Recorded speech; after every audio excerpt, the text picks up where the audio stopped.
I love the series. So thank you so much. You probably can exhale now, right? It's a long and winding road to making Locke and Key. It was a long journey, but I think like a lot of long journeys, that's what makes it worthwhile. I mean, it took a long time to get it right, but I think we finally succeeded in telling a story that we're really proud of, and I think people are going to love.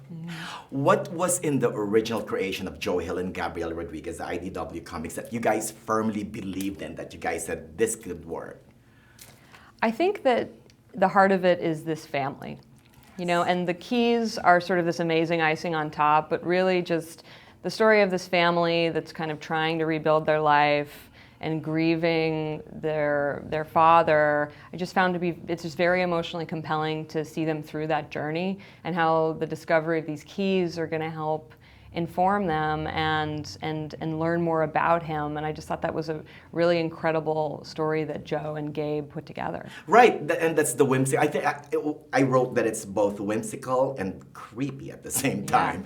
I mean, the first 5 episodes, I think it's all about knowing the family and getting, but the last set from 7 to like 10, I was like, I can't stop this. That's great. That's great. Yeah, so thank you for that.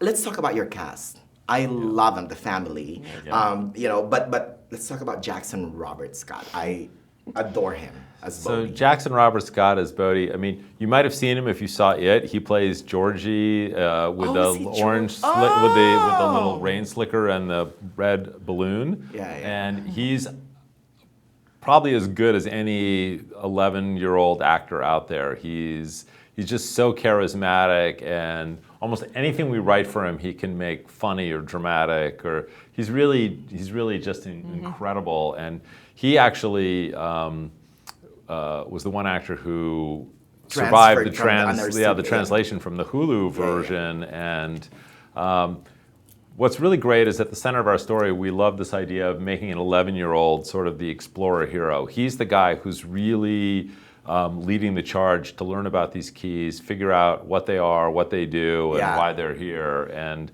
it's he's the girl. What was the line? Discerning.